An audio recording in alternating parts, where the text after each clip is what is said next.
Hey, the Range Ronin here. When you can purchase a most excellent lightweight and full-size 9mm 1911 for less than a comparable Springfield Armory Ronin, Garrison, Kimber, and maybe just a bit more than a Rock Island Armory 1911, it's difficult not to jump at the chance. Stick with me as I tell you all about one.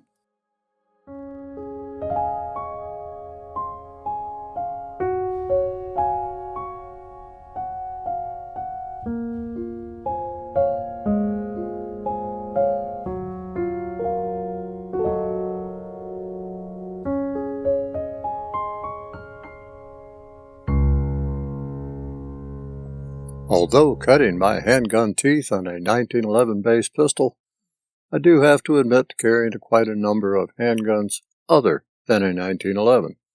As of late, a Glock G48 and 6-hour P365 macro became a primary carry for hot weather, and a G23 for cold weather. I have, in the past, presented reviews of the Ruger SR1911 family. And if you have followed my channel, Ruger SR1911 base pistols are among my favorite 1911s, although I do have a fair share of 1911s by other manufacturers. I managed to scrape enough money together to purchase the Ruger SR1911 Lightweight in 9mm, a pistol that I am looking forward to as an everyday, all-season, all-reason carry, for reasons I will bring up in the upcoming segments. For now, however, I need to bring up the basic specifications before I can dive into the full features.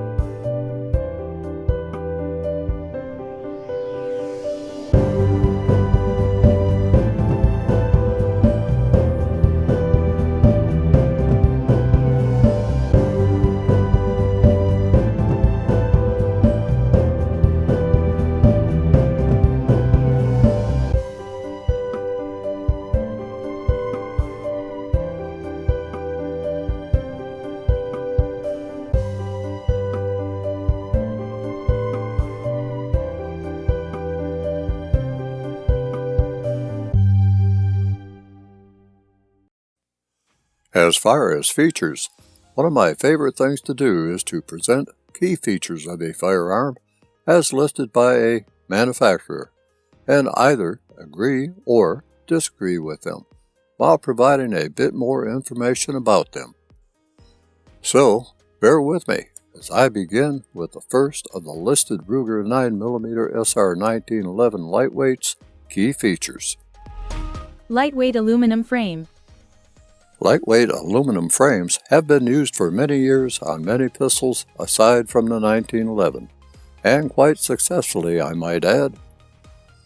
Lightweight aluminum frames reduce the overall weight of a firearm while taking nothing away from functionality or accuracy, all while adding to the handling characteristics of the firearm, which results in a light carry gun for most. Just in physical appearance, one would be hard-pressed to tell the difference between the SR1911 Lightweight chambered in .45 ACP and the SR1911 Lightweight chambered in 9mm. One fact is that the SR1911 Lightweight chambered in 9mm is actually heavier than the SR1911 Lightweight chambered in .45 ACP by 1.1 ounces, due to one fact that I will bring up later. Classic, original 1911 fire control.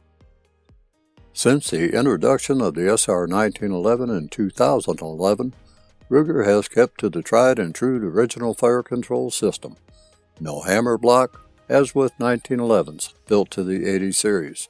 Foremost, that means a crisper, more responsive trigger than the 80 series counterparts. I applaud Ruger for that. The measured 5-pull average trigger pull for this SR1911 Lightweight at 9mm is 3 pounds, 12.7 ounces. Out of the box, there is the usual take-up, a slight hint of drag, and then a very crisp let-off with no over-travel detected. I suspect that the trigger will smooth out with use and will become a very nice trigger. Precision CNC controlled machining process results in a superior slide to frame fit and smooth slide travel. The slide to frame fit rivals that of more expensive 1911s, even those that are hand-lapped. For a production 1911, the slide functions smoothly and nary a side-to-side movement of the slide or slide drag are detected. Positive barrel lockup allows for superior accuracy out of the box. Barrel lockup is the culmination of several things: the barrel's locking lugs, the slide's locking recesses, barrel pivot pin length, and recoil spring tension. After firing, extraction, and ejection of a spent cartridge case, barrel link-up, or lockup as we know it, occurs as the slide assembly moves forward and the barrel extension contacts the breech face, causing the barrel to pivot upward on the barrel link. This causes the locking lugs on the top of the barrel to index with the corresponding locking recesses in the slide. The locked slide position permits the disconnector to move upward. This action connects the trigger and sear and prepares the pistol for firing. Lockup is excellent with this pistol. Traditional design with replaceable grip panels and checkered backstrap. Staying true to the 1911 tradition, grip panels are replaceable and are held into place via grip bushings and screws. Grip panels are a standard 1/4 inch thickness and not thin grip panels. The SR1911 will accept grip panels from many grip manufacturers and are, usually, the first thing to be changed to make a pistol personal. I know that this is my first upgrade to a modern 1911 base pistol, and the SR1911 is not immune to that. Although it has an excellent set of G10 grip panels that, unfortunately, are the same seen on many new 1911s, and so it seems on all Ruger SR1911s, that had to change, and I talk about that in the upgrade segment. Following with the 1911 tradition, and not the 1911A1, mainspring housing is a flat unit. The original mainspring housing was serrated, whereas the mainspring housing of the SR1911 is nicely checkered, in keeping with modern-day offerings. Lightweight, aluminum, skeletonized trigger provides a very crisp, no creep, light trigger pull with a quick, positive reset. Standard fare these days is a lightweight aluminum skeletonized trigger. The trigger face is flat and serrated to provide a positive finger surface to press. A trigger over travel screw is an incorporated feature, one that I found unnecessary, for now at least, as no trigger over travel can be detected. Trigger press, as described by Ruger, is accurate, and there is the usual take-up or creep before resistance is felt, followed by the usual wall to overcome, which after doing so releases the hammer, as long as the thumb safety is in the fire position and the grip safety is pressed fully inward. As previously mentioned, the measured 5-pull average trigger pull for this 1911 lightweight and 9mm is 3 pounds, 12.7 ounces. Not bad for a production 1911. I'll see how it fares at the range. Skeletonized hammer and titanium firing pin for faster lock time. I have yet to determine, at least enough to convince myself, that a skeletonized hammer will affect lock time, nor, for that matter, will a titanium firing pin. Regardless, the hammer is the now standard boiled and skeletonized hammer that has enough surface mass and serrations to accommodate cocking and decocking of the pistol, should they be necessary. The lightweight 9mm does have the usual 3-position hammer, the rest position, a safety notch, that should never be used as a position for carry and a full cock position. The use of a titanium firing pin coupled with a heavy firing pin spring help prevent an unintentional discharge should the SR be dropped and the safety notch be defeated. The theory is that the combination of light firing pin and heavy firing pin spring will prevent the firing pin from having enough inertia to set off a live cartridge, if chambered. Does this infer that the thumb safety, if engaged, and the grip safety, if disengaged, will fail? No, it does not. The 1911 has been around long enough to prove that the thumb and grip safety work just as John Moses Browning intended. I have no experience with dropping a 1911, although I have slammed the butt of an unloaded 1911 on a table with the safety in the firing position and grip safety disengaged without the hammer falling, so I cannot attest whether the theory is true, but the theory does sound reasonable. Perhaps it is true that the 1911 will fire if dropped on the hammer, while cocked, but there is another device that keeps the hammer from being hit. That is up next. Oversized beaver tail grip safety provides positive function and reliability. In the early days of the 1911, the hammer was well exposed and had a prominent hammer spur, one that would inflict damage on a hand that wandered too far up on the grip, resulting in hammer bite, as we know it. The grip safety, at the time, had a small ledge that barely protected the hand from being bitten by the hammer. The grip safety ledge was improved upon with the 1911 A1, which helped smaller hands from being bitten, but not so much for those with larger hands. I can't trace exactly when an extended grip safety, or as we call it, a beaver tail grip safety, was first used, but it seems like it might be somewhere around 1949 with the introduction of the Commander 1911 that also introduced the Royal Commander hammer. It would seem that the M15 General Officer's 1911, a 45 ACP pistol developed by the U.S. Army's Rock Island Arsenal from stock M1911 pistols, retained the standard spurred hammer and the 1911 A1 grip safety, and an A1 arched mainspring housing. In a way, I digress too much.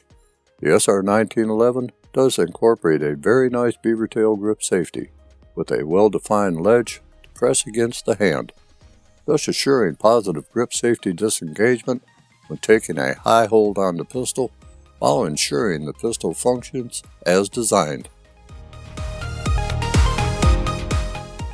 Extended thumb safety and slide stop lever for improved, positive manipulation. While the grip safety was an additional requirement to the original design of the 1911 by the U.S. military, a thumb safety was part of the original John Moses Browning design.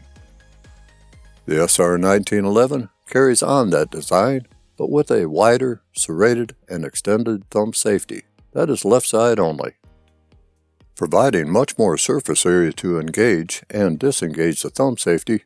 It was welcomed by many a 1911 operator. Combined with the ledge of the grip safety, a high hold for those who ride the thumb safety is possible. A gripping position that makes it possible to help control muzzle rise during recoil, especially under fast-firing conditions. The thumb safety operates without a glitch when moving into or out of either position. While this SR1911, which is chambered in 9mm, has far less muzzle rise than that of the 45 ACP chambered 1911, the importance of controlling muzzle rise remains a priority to ensure fast follow-up shots when needed.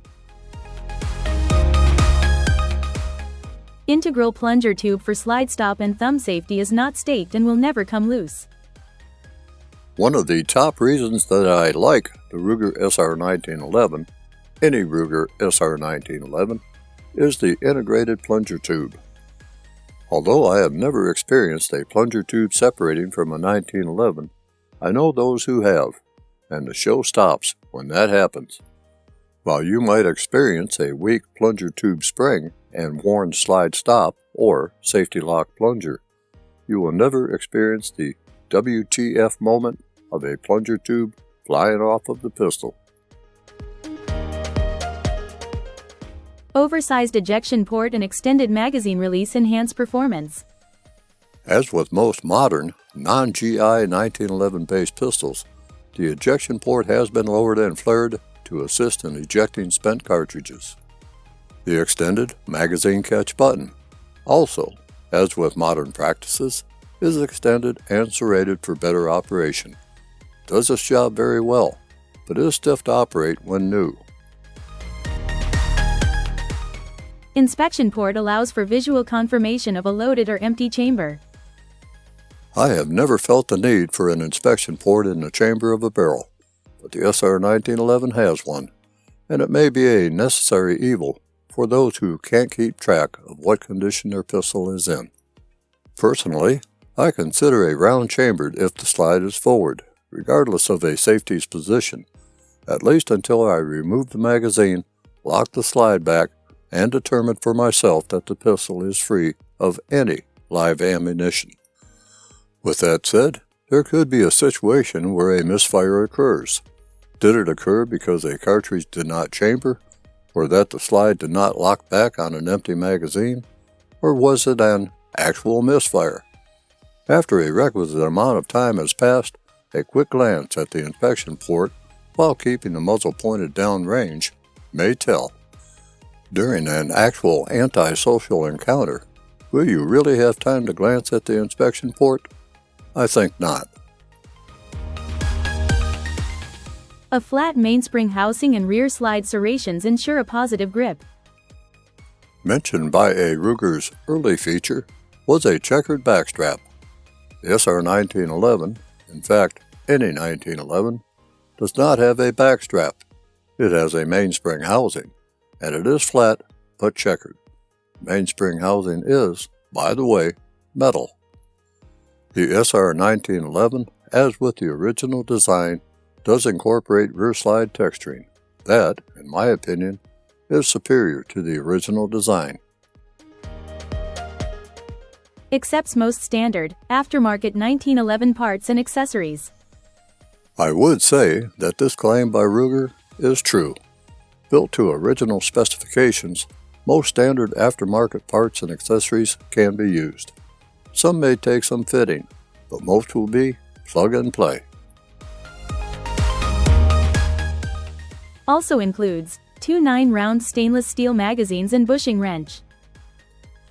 Ruger, at least, provides 2 magazines with the SR1911, unlike many manufacturers that only provide 1 magazine to keep costs down. I find it funny that Ruger can provide an additional magazine with a reasonably priced 1911, while others can't or won't. I don't know of anyone who carries a 1911 that would do so without at least 1 spare loaded magazine, let alone less than 2. Now, let me talk about features not featured by Ruger, or those at least glossed over. The sighting system. According to the specifications, sights on the SR1911 are drift adjustable Novak 3-dot type, and yes, they are. I do not like fiber front sights, and the lightweight 9mm does not have one. Instead, a simple white dot is used for the front sight. I prefer a bit of contrast between the front and rear sight, so a dab of fluorescent green paint is used on the front sight to provide that contrast. You can leave yours white or paint it whatever color you choose. The rear 2-dot sight is more than adequate for my old eyes, and probably for yours. Rear sight is a low-profile sight that can be drift adjusted for windage, but no elevation adjustment is provided. The sights seem to be well regulated for the 9mm cartridge, used in a 124 grain projectile, which is standard for 9mm pistols these days. Overall, the sights are very good. The recoil system. The SR1911 uses a standard short GI guide rod and recoil spring setup, in keeping with the 1911 tradition. The recoil spring rate is somewhere around 12 pounds. That not only provides the necessary amount for most 9mm cartridges, but also makes it easier to manipulate the slide by those with compromised hand strength. As far as ammunition that can be used, and according to Ruger, all Ruger 1911 pistols are compatible with all factory ammunition of the correct caliber loaded to U.S. industry standards, including high-velocity and hollow-point loads, loaded in brass, aluminum, or steel cartridge cases.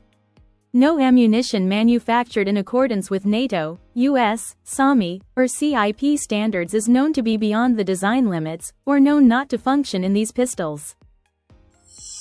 The inference here is that standard 9mm and 9mm plus P ammunition is safe to use. The use of plus P plus ammunition remains unknown, as it is not regulated by normal standards. I leave its use up to you.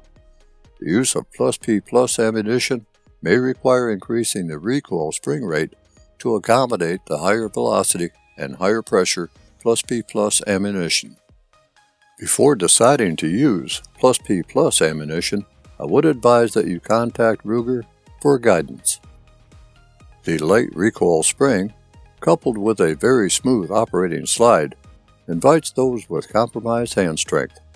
I find that the slide operates with less hand strength than what is needed for many 9mm pistols, Glock included. Finish and overall appeal. While I am not a great fan of two-tone 1911s, Ruger did a nice job with the aesthetics of the pistol. It is a very clean-looking 1911 with its black anodized grip frame against a low-glare stainless slide with black contrasting sights and rear chevron-type slide serrations. The black and gray G10 grip panels complement the pistol nicely. I prefer a more personal touch with grip panels, and the standard grips will be, no doubt, exchanged with something that makes the pistol nearer and dearer to my liking. Many of those familiar with a 1911 prefer a standard length government size of 1911, and the Ruger SR1911 Lightweight 9mm will suit that preference. Some, however, prefer a commander length 1911 for carry, and it just so happens that the Ruger Model 6722, a lightweight commander style chambered in 9mm, will fit that need, albeit it is more expensive than the government length model under review. Ease of operation. The Ruger SR1911 Lightweight and 9mm chambering is a full-size 1911. The grip frame is small enough to accommodate small hands while having enough material to also accommodate larger hands. All controls, thumb safety, grip safety, slide lock, and magazine catch button are easy to reach and actuate, although the magazine catch button does take some effort to push inward. As mentioned previously, due to the light recoil spring weight, most users, including those with compromised hand strength, should find the slide easy to manipulate. The recoil spring weight is around 12 pounds, and that is around 4 to 6 pounds less than that of a recoil spring used in a typical 45 ACP version, which does take an appreciable amount of grip strength to operate the slide. The weight of the fully loaded SR1911 lightweight pistol in 9mm is actually slightly greater than the 45 ACP lightweight version, but at 32.2 ounces dry, it is much less than the 39 ounces of dry weight with the standard SR1911 chambered for 45 ACP. That weight difference makes for a bit lighter 1911 to be carried on the hip, but yet can be stoked full of excellent 9mm defensive ammunition. As we know, weight can make the difference in felt recoil and wanting to shoot a firearm for practice or defensive purposes. The SR1911 Lightweight 9mm just invites one to shoot it.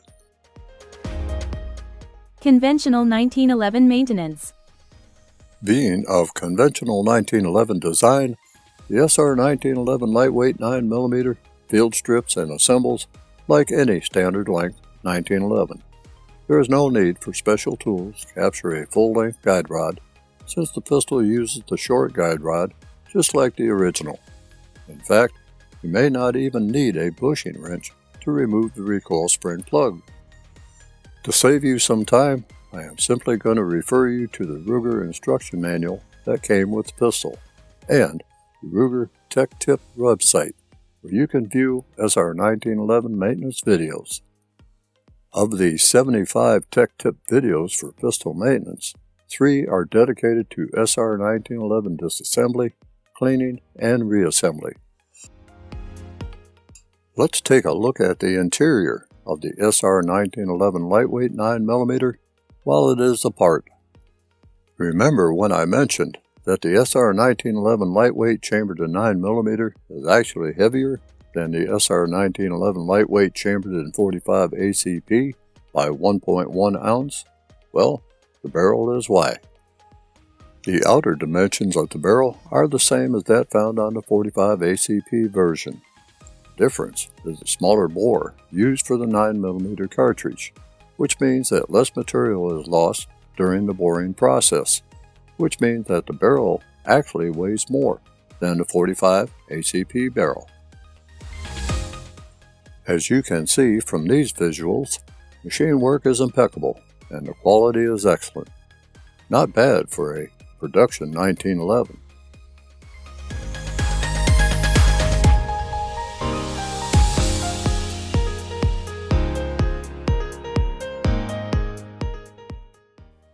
Okay, I am going to put the SR1911 back together and take you to the range with me for the first outing.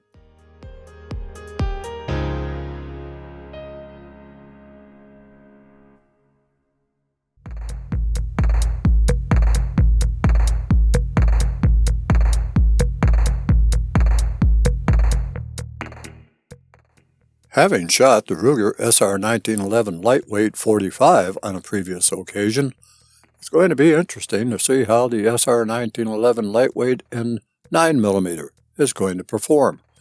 Will it be as accurate, as reliable, as easy to handle as its 45 ACP counterpart?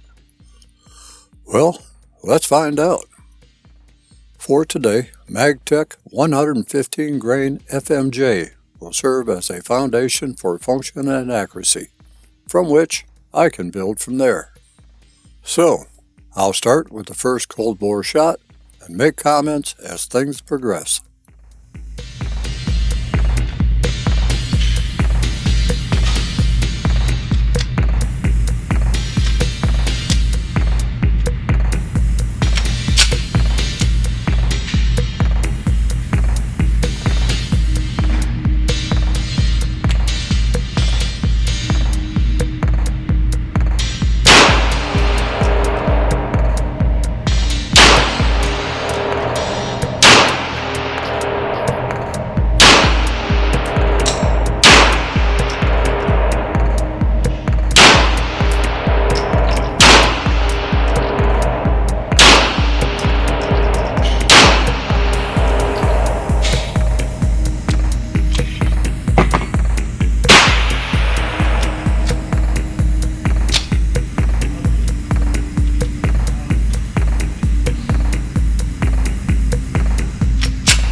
Upgrades are almost expected with a 1911, with grip panels topping the list of upgrades for a more personalized pistol.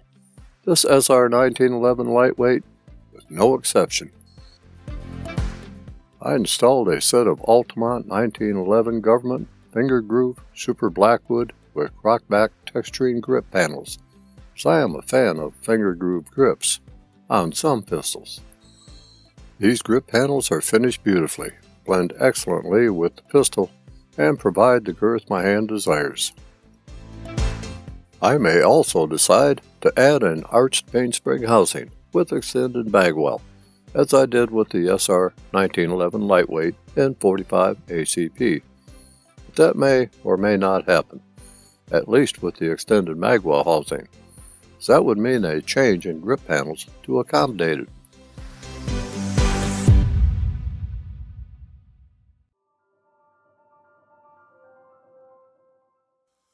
As with the Ruger SR1911 Lightweight and 45 ACP chambering, the 9mm version offers the best of 1911 lightweight pistols at a very reasonable entry cost, while also offering the capacity of 9+1 9mm cartridges or 10+1 with some aftermarket magazines. Although I am not a fan of two-tone pistols, I have to say that Ruger does well in their renditions of the 1911, even the two-tone models. Fit, finish, and function of the SR1911 Lightweight and 9mm is very high, as would be expected from Ruger. The SR1911 Lightweight is a return to my 1911 roots, albeit in a caliber that some would say is sacrilegious, but as one who is really getting up there in age, the light-shooting 9mm is welcomed, and advances in 9mm ammunition for defensive use makes for confidence should a defensive need arise. To put it simply, the Ruger SR1911 Lightweight and 9mm chambering offers the best of the 1911. Everything you need and nothing you don't. Well, my friends, that completes this chapter in the Range Runner Chronicles. I am so glad you made it this far, that you stuck with me for this review. Be sure to check out my other reviews and stop by anytime. Until we meet again, take care of yourself and stay vigilant, armed, and safe wherever you may travel.